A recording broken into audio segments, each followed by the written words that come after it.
They called her a burden for being in debt until the rich cowboy handed her the title to his land. Dry Creek, Wyoming Territory, autumn 1873. The sun, a relentless eye in the cloudless sky, beat down on Dry Creek. Its rays, thick and yellow, seemed to press the very air out of the single main street as the church bells tolled the noon hour, each chime a heavy pronouncement in the stifling heat.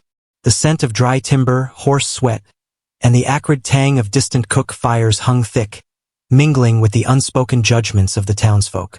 They gathered now, a morbid congregation, clustered like crows near the weathered wooden fence behind the livery stable.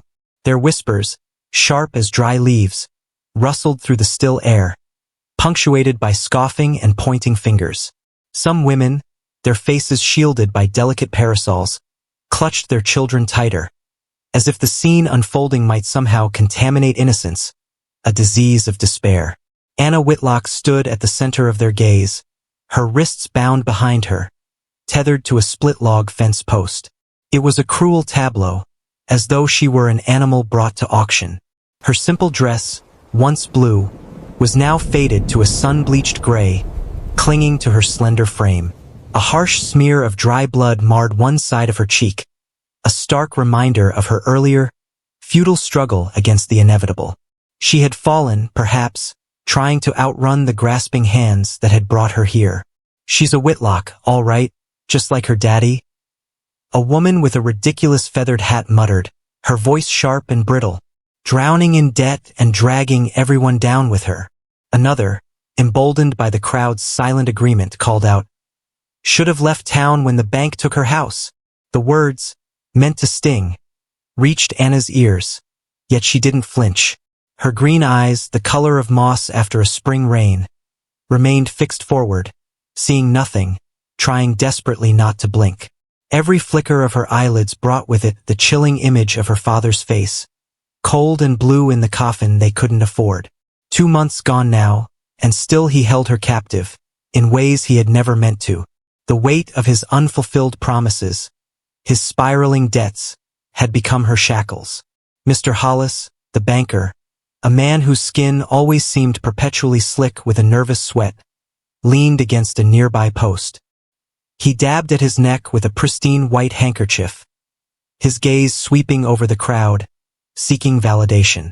This is just business, he declared, his voice thin and reedy, a stark contrast to the thick silence that had fallen. Her daddy owed $43 more than the sale brought in. That means she's liable. She ain't got 43 cents, someone in the crowd shouted, and a ripple of cruel laughter followed. Anna's lips remained pressed shut, a thin, determined line.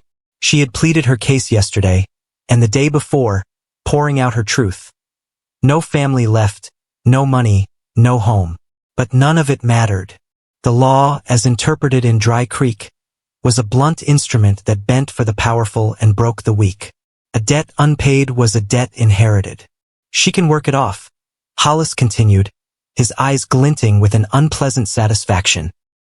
He nodded toward 2 hulking men in leather vests, their faces already creased with crude smiles. Housemaid in Denver. Maybe more if the buyer wants it. One of the men winked, a lewd gesture that sent a shiver down Anna's spine. She shut her eyes just once, a desperate plea for oblivion, and a single defiant tear slipped down her cheek, tracing a hot path through the dust and dried blood. The sky above held no clouds, but the sun, now directly overhead, felt cruel, bright, and utterly watching. A horse whinnied in the distance, a lonely sound that seemed to carry the weight of the vast, unforgiving plains. Then, against the murmur of the wind, another sound emerged, slow and measured, the distinct thud of hooves growing louder against the hard-packed earth.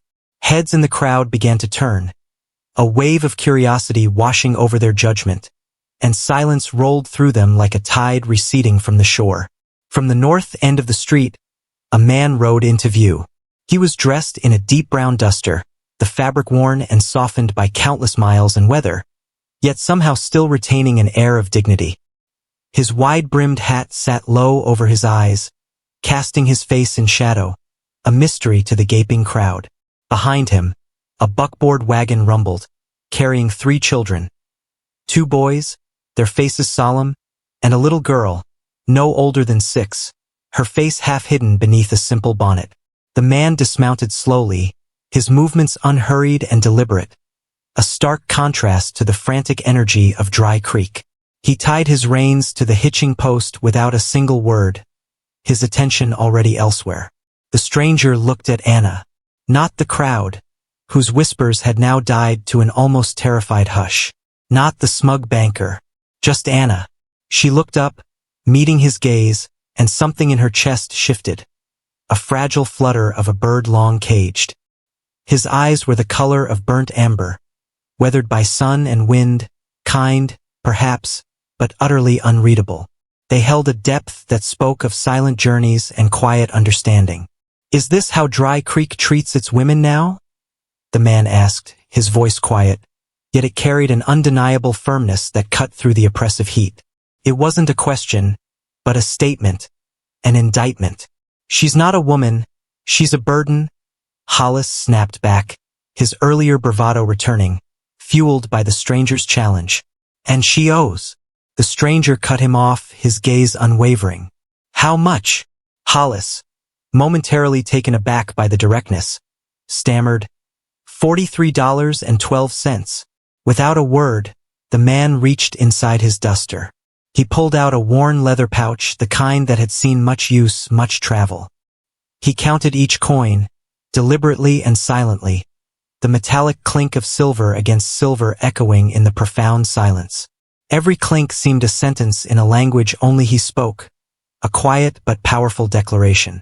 When he was done, he handed the money to Hollis, his hand steady. His voice, still low, resonated with finality. "She does not owe you any more." Whispers rippled through the crowd as Hollis, his face a mask of shocked disbelief, slowly took the pouch. He stepped back, the clink of the coins a stark finality against the sudden silence. The man, whose name remained a mystery to the town, turned his full attention to Anna. His movements were fluid and deliberate as he pulled a small, worn knife from his belt. With a single, swift motion, he cut the rope binding her wrists. Her arms, stiff and weak from their confinement, fell forward, trembling uncontrollably. Anna stared at him, her mind a tangle of confusion and vulnerability. "Are you all right?" he asked, his voice low and kind, cutting through the humiliation that had clung to her like a second skin. She could only nod, her throat so tight with unshed tears and unspoken gratitude that no sound would escape. He stepped back, a gesture of respect, and gestured to the wagon. "Come with me." Just then, one of the boys in the wagon piped up, "Papa, who is she?" The man looked at Anna, a hint of something unreadable in his gaze before he turned to his children. "Someone who needed help, that's all." With hands that still shook, Anna climbed into the wagon bed, her heart a frantic drum against her ribs. The little girl, her face framed by the bonnet, offered her a piece of apple. Anna took it with a grateful nod, tears finally welling in her eyes, though she refused to let them fall. As the wagon pulled away, dust rising behind them, the crowd began to slowly disperse. Some looked ashamed, their faces now pale with a newfound understanding of their own cruelty. Others simply scowled, their judgments unchanged. But the air had shifted. Something new had entered Dry Creek that day, and Anna's story, her true story, had just begun. The wagon creaked over a high ridge and down into a sprawling valley. It was here that the Callahan Ranch stretched out like a living painting, a masterpiece of golden grass swaying in the gentle wind. Pine trees stood sentinel along the distant hills, and a wide, red barn glowed with the warm light of the sinking sun. Anna sat stiffly in the back, the children her only companions. Her wrists were raw and chafed from the rough rope, but her mind ached far more than her body. The little girl who had offered the apple now leaned against Anna's shoulder without a word, her tiny fingers gently playing with the hem of Anna's sleeve. Across from them, the 2 boys whispered, their curiosity piqued. "She doesn't look dangerous," one muttered. "Looks like she cries a lot," the other said. The girl, however, seemed to understand on a deeper level. She's sad, she replied, almost as a defense. The wagon came to a stop in front of a modest, two-story ranch house. A ranch hand, carrying a saddle, froze at the sight of Anna. Another woman, her apron on and her hands wiping a stray smudge of flour, stepped out of the kitchen door. Whispers, light but sharp, spread like wildfire. Is that the girl from town? Thought they were selling her off. Why is Jacob bringing her here? Anna stayed in the wagon, her body tense, until the man, whom she now knew was named Jacob, returned from tying the horses. He offered her a hand to help her down. She hesitated for a moment, then took it. His grip was strong but careful, a quality she was beginning to see in all his movements. Everything he did was measured. Inside the house, the scent of a rich stew filled the warm, comforting air. A fire crackled in the hearth, and the steady ticking of a clock echoed in the stillness. Jacob led her to a chair at the long wooden table. "You can stay here," he said, his voice simple and direct. "You'll have food, a place to sleep. I don't expect anything in return." Anna looked down at her hands, her voice barely a whisper. "But I owe you." Jacob shook his head slowly. "No, you do not. Debt's paid." "That was my father's," she said, her voice catching. "Now it feels like I owe twice over." His eyes, the color of storms and autumn leaves, met hers across the room. They were calm and unwavering. "What your father left behind isn't your burden to carry anymore." Before she could reply, one of the boys called down from the stairwell, "Papa, is she staying forever?" Jacob turned, his voice flat but not unkind. "She's staying as long as she wants." That night, Anna was given the guest room, small but clean, with a quilted blanket and a window overlooking the moonlit hills. She stood by the window long after the oil lamp was lit, watching the dusk settle over the land. The walls of the house were quiet, peaceful, yet she could feel the weight of her presence in every creak of the floorboards, every whisper she imagined. Outside, a ranch hand paused as he loaded feed into the barn, his eyes glancing toward the house. "Boss has gone soft," he said to another. "Bringing home strays now. They say she's a debtor's girl," the second man whispered back. "Nothing but trouble." Inside, Anna heard none of it, yet she felt every word in her bones. The way people looked at her, the space she took up, the burden she carried in her very existence. Downstairs, Jacob sat at the table with his children. The little girl spoke between bites of bread. She was crying in her sleep. "She's not our mother," one of the boys said defensively. "She's not trying to be," Jacob replied. "Let her rest." He said nothing more, only sipped his coffee and stared into the fire like it held answers he was not ready to speak aloud. Upstairs, Anna lay awake, the warmth of the quilt doing little to settle her thoughts. Her stomach was full, her hands were clean, and her body was safe for now. But her heart felt tethered to something she could not name.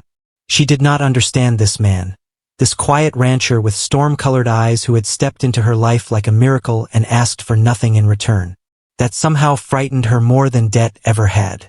The days began to stretch like canvas under the Wyoming sun, bright, slow, and unfamiliar. Anna woke early each morning to the lowing of cattle and the smell of coffee brewing in the kitchen. At first, she stayed quiet, unsure where to step or what she was allowed to touch. She was a guest, a stray, a burden, and she knew it. Anna quickly found her rhythm at the ranch, moving through the house like a shadow that chose to remain. She began cooking breakfast before the children came down, turning simple ingredients into warm biscuits, savory eggs, and sometimes bacon and beans if the pantry allowed. She swept the floors, laundered linens, and mended torn shirts by the flickering light of the fire. When Jacob went out to the fields, she followed, offering to carry feed or help mend a fence. He never asked her to do more than she could, but she always tried anyway. The children tested her. The boys, restless and curious, once swapped the sugar with salt in her morning coffee, laughing until their ribs ached. The girl, still guarded, hid Anna's boots in the hayloft. They whispered behind her back and giggled when she bent to stir a pot. It was not cruelty. It was a raw curiosity wrapped in a protective layer of doubt. But Anna did not scold. She laughed gently even when the prank stung. She told stories while washing their hair in a tin basin, listened patiently when they fought, and stitched buttons on their shirts without being asked. Over time, their pranks faded, but the laughter stayed, now shared between them. Jacob said little, but he saw everything. When she tripped, trying to lift a water bucket that was twice her weight, he took it from her hands without a word and carried it to the trough. When the first frost bit the air and she stood outside tending to the laundry, he walked past her once, and then again, and on the third pass he laid his coat over her shoulders without breaking stride. He never looked back to see her reaction. He did not need to. Anna's heart was still weary, but it softened like snow thawing beneath the sun. She smiled more, and her sleep grew deeper and more peaceful. Her hands, once soft, grew calloused and strong. Her cheeks took on a healthy color, and her voice, once barely above a whisper, now sang softly as she peeled apples by the window. Then came the night that changed everything. The moon hung thin and high, veiled by a film of clouds. Jacob was out late, checking the southern fence line. The children were fast asleep. Anna sat by the hearth, darning one of Jacob's shirts, when the dogs began to bark. A low, guttural growl that meant trouble. Voices, footsteps, then the unmistakable click of a gun being cocked. She moved quickly, quiet as a doe, grabbing Jacob's rifle from the wall, though she had never fired one in her life. She barely made it outside when she saw a movement by the corral. One of the boys, Ben, had slipped out to see what the noise was. A bandit caught sight of him. "Just a no!" she cried, her voice a desperate, frantic sound. Ben froze. The man lunged, reaching for the boy. Anna, her hands shaking violently, could not aim, so she ran. She threw herself between the outlaw and the boy, screaming as loud as her lungs would allow. The man grabbed her by the arm and shoved her down. But by then, Jacob's horse thundered across the yard. A single shot rang out. The bandits scattered like rats under torchlight. One limped away, another fired blindly, but Jacob was faster, more precise. He took down two before the third vanished into the trees. Anna lay in the dirt, blood on her lip, arm bruised, trembling with fear and adrenaline. Jacob jumped down beside her, his face a mask of primal fear. "Are you hurt?" She shook her head, her voice thin. "The boy." "Ben, he's safe." Ben knelt beside them, his eyes wide with a mixture of terror and awe. "She saved me, Pa." Jacob's gaze flickered from his son to Anna. He helped her up slowly, his hands warm and steady. That night, everything shifted again. The next morning, Ben refused to leave Anna's side. The girl braided a flower into Anna's hair.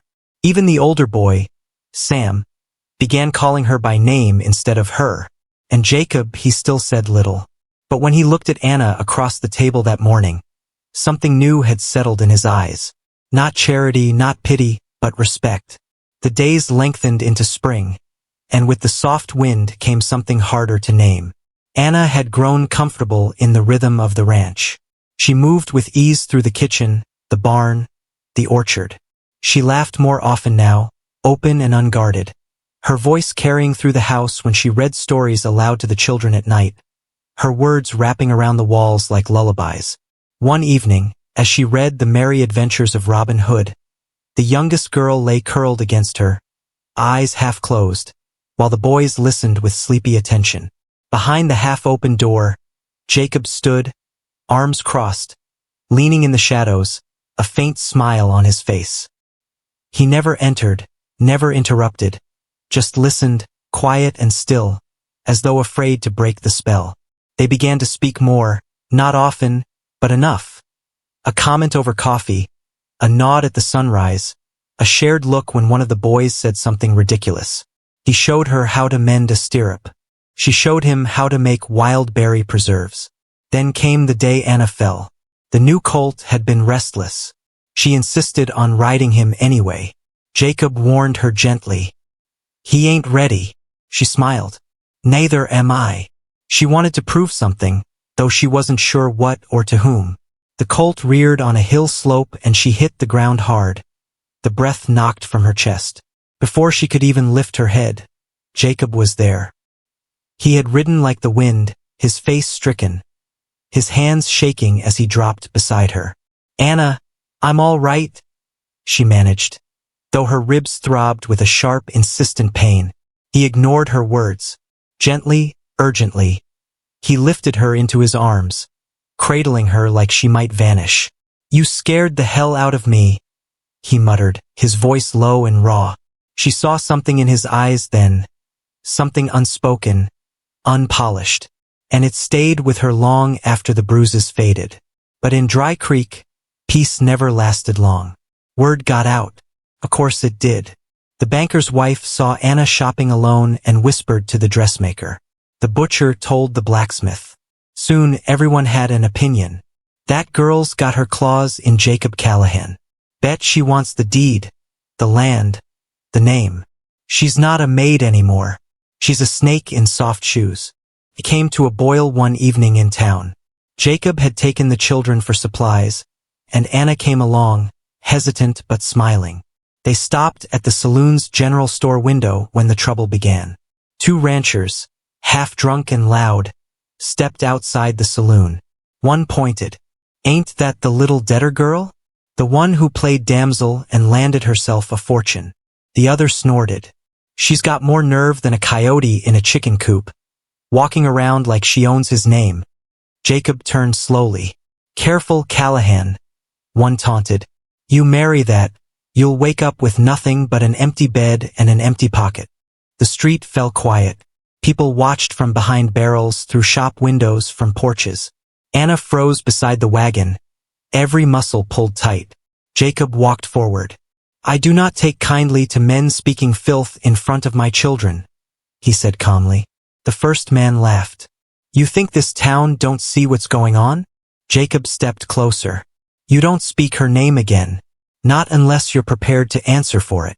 The second man opened his mouth to retort, but Jacob's fist moved faster. One punch. The man hit the ground hard, groaning. Jacob stood tall, shoulders squared, breathing steady. "She's under my roof," he said loud enough for all to hear. "She works harder than half the men in this town, and has more honor than either of you will ever know. You say another word, and it'll be the last one you spit." The silence that followed was thunderous. Anna stood stunned, not at the defense, but at the fire in it. Not just protection, not just duty, but something deeper. Later, on the wagon ride home, the children chattered nervously, still riding the thrill of the moment. Anna sat quiet beside Jacob, her heart pounding. "You did not have to," she began. "I did," he said, "and I would again." Their eyes met, and though nothing else was said, something bloomed in the space between them. Not quite spoken, not quite hidden, but unmistakably real.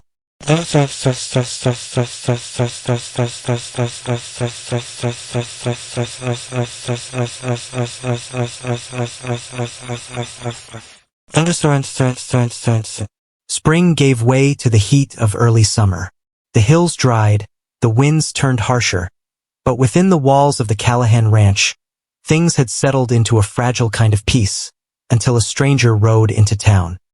He arrived with a crooked grin and a limp in his left leg, wore a black hat, and smelled of old whiskey and sour dust. Folks said his name was Clay Mercer, said he used to ride with gamblers down in Colorado, said he once put a bullet in a man over a horse he never paid for. But what Anna knew, what she remembered, was the sound of his voice. He had visited her father many times when she was a child, always at night, always leaving angry. And now he was back.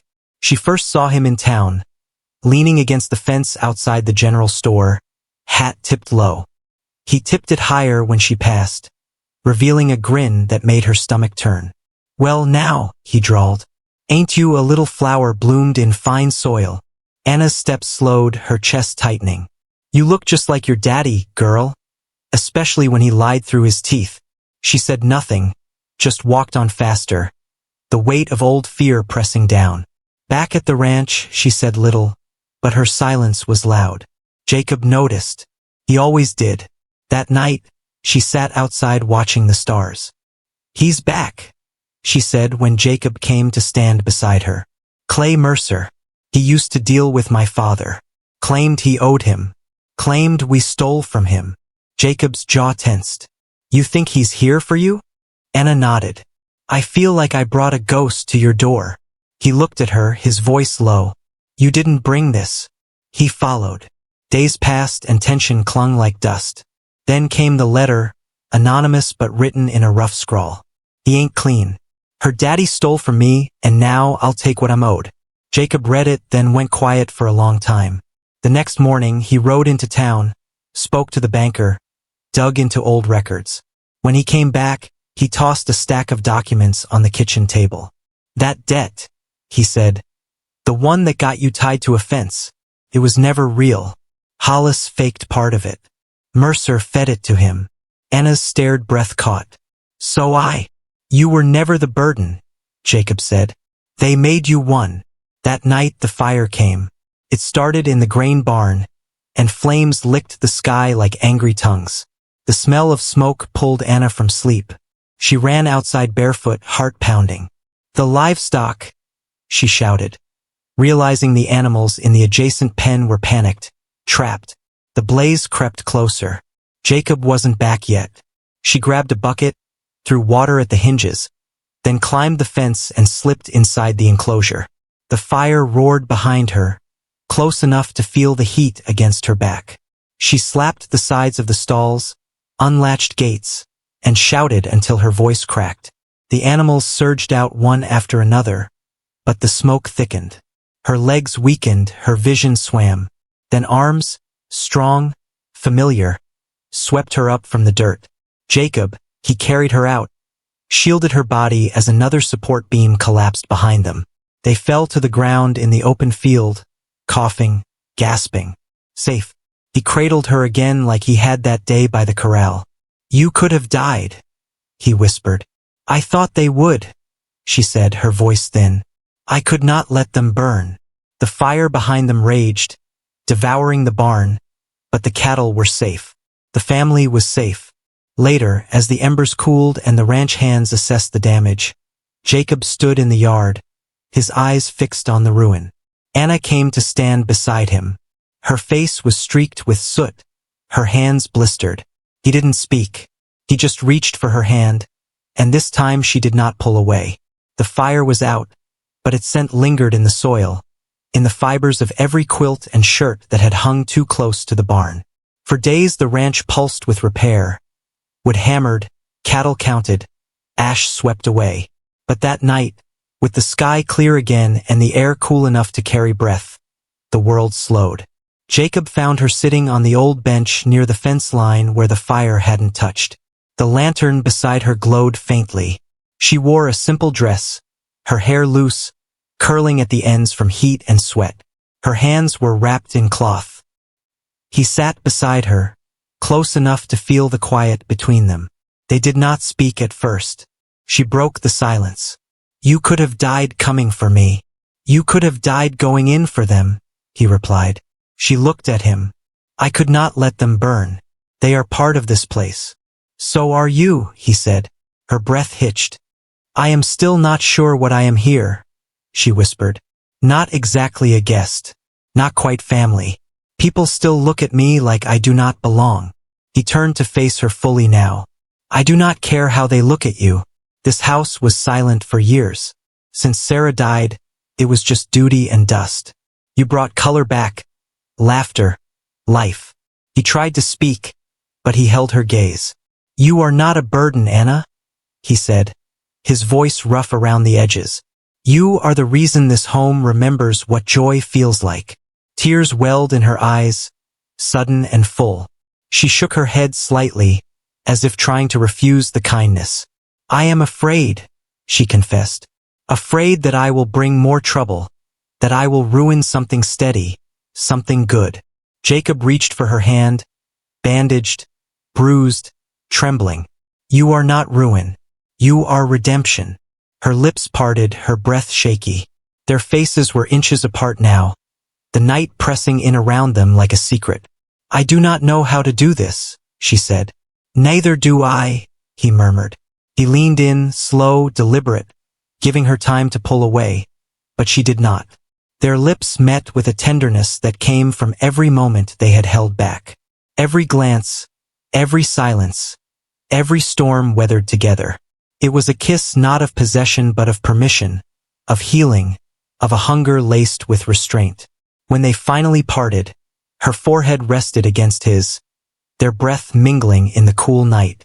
I do not want to be afraid anymore, she whispered. Then do not be, he replied. You are home now. It began with smoke on the horizon, a thin, crooked line rising from the northern ridge, the side Jacob always called the blind spot, the side with no fence, no patrol. Jacob stood on the porch, rifle in hand, his eyes narrowed. Anna came up behind him. Is it fire again? No, he said. It is men. Clay Mercer had returned, but not alone. This time he brought 5 others, rough-faced, leather-clad, with rifles slung over their backs and revenge burning in their eyes. They rode toward the ranch with dust in their wake and hunger in their hearts. Not just for coin, but for land, pride, and power. They think we're too few to fight back, Jacob said, loading his rifle. We're not, Anna asked, her voice steady despite the fear creeping up her spine. He looked at her. We are enough. Within the hour, those loyal to Jacob had gathered. Tom Raleigh, the old ranch hand who had taught Jacob to ride. Cassie Bell, the sharpshooting widow from the next valley. Even young Ben, fists clenched and eyes wide with defiance. Anna stood among them, a revolver holstered at her hip and fire in her chest. She had chosen this life, this land, these people, and she would not let them burn again. They took cover near the barn and bunkhouse, spreading across the property like nerves before a strike. Jacob crouched near the porch post, whispering to Anna. They will not take what is ours. Gunshots rang out. The battle began. Mercer's gang fanned out quickly, using the tall grass and old barrels as cover. Bullets cracked through wood. Glass shattered. Horses screamed. Cassie dropped the first man, one shot clean through the shoulder.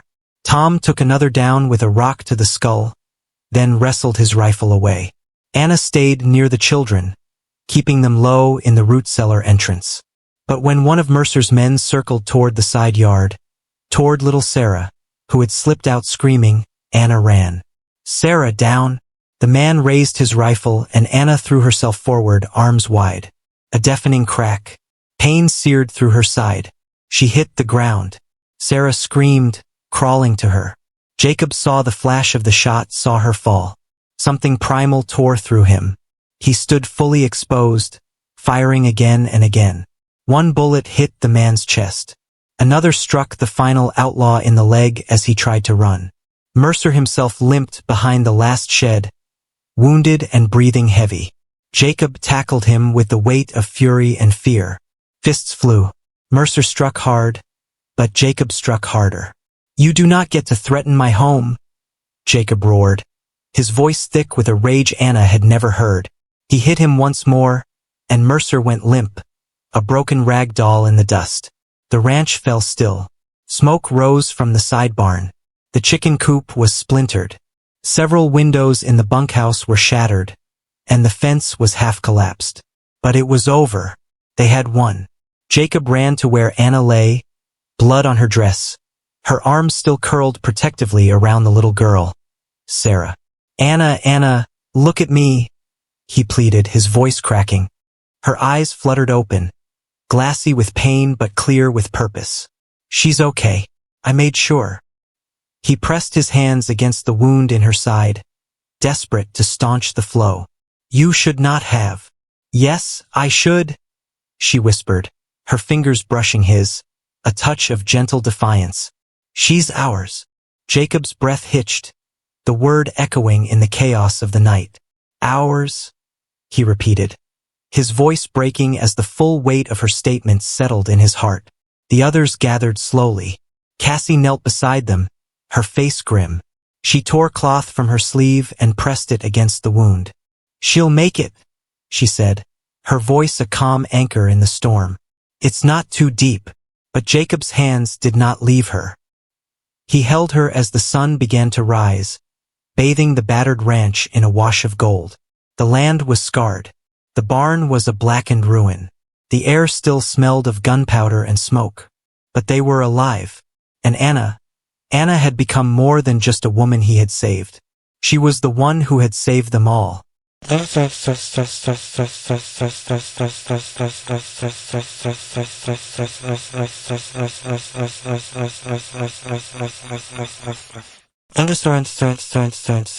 The days after the fight moved slow and tender. Ranch hands repaired fences, clearing away the smoke and debris. New planks rose where the barn once burned. Wounds were stitched, and some scars stayed, quiet, sacred reminders of what was nearly lost. Anna healed, wrapped in a warmth she had never known before. Jacob refused to leave her side for the first week, sleeping in the chair by her bed, his hat in his hands, his eyes never straying far. The children tiptoed into the room with wildflowers and whispered stories, each one trying to make her smile. She did. One morning, Jacob knocked gently on the door. He held something folded in his hand. Anna sat up slowly, the quilt still tucked around her. He stepped inside. "I want to give you something," he said quietly.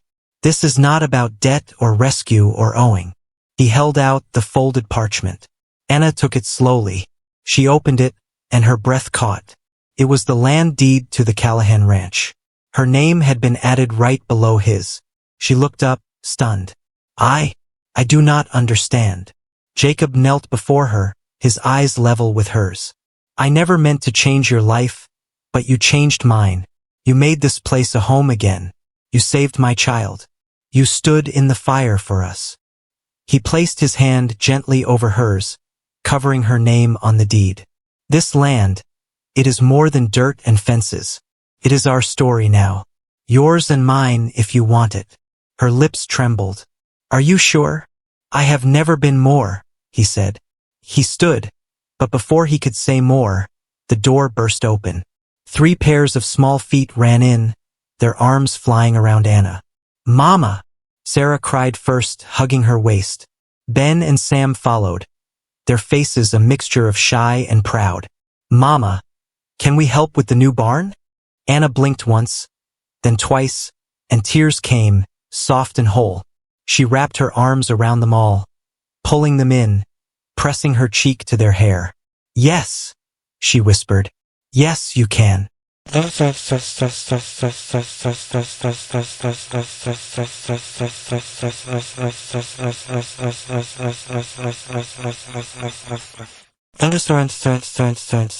Outside, the town buzzed with quiet talk. At the general store, the butcher muttered, "Jacob gave her the land." The banker's wife frowned. "She'll ruin it." But the schoolteacher standing nearby smiled. "I saw her pull a child from fire," she said. "If that's ruin, then maybe we need more of it." Bit by bit, the wind shifted. People looked longer, thought harder, and some nodded when she passed by with a basket of eggs or a child's hand in hers. The woman tied to a fence was now the woman who'd held a family together through smoke and storm. One dawn, Anna stepped out onto the porch, cradling a coffee mug in her hands. Jacob joined her, his arms folded across his chest. The horizon blushed with early light, casting a glow over the fields. The children raced through the grass, chasing shadows and dreams. She leaned into his shoulder. He kissed the top of her head. They said nothing. They did not need to. From the ashes of debt, fire, and judgment, something had risen. Not just survival, but something better. A home, a name, a love that no longer asked for permission to be real. And as the sun crowned the hills, Anna Whitlock, no longer a burden, stood beside the man who had once saved her and now belonged to her heart and soul. From a girl tied to a fence in shame to a woman standing tall in love and honor, Anna's journey reminds us that sometimes it takes the fire to forge a home. And sometimes the ones we least expect to be saved are the ones who save us. If the story stirred your heart, made you hold your breath, or brought a tear to your eye, tap that hype button and let us know you were riding with us until the very end. And for more unforgettable tales of love, loss and redemption on the American frontier. Subscribe to Legends of Love. Stories where Wild West missed but hearts didn't. Listen through one ear and tremble through the other. We'll see you in the next story. Until then, ride true and love brave.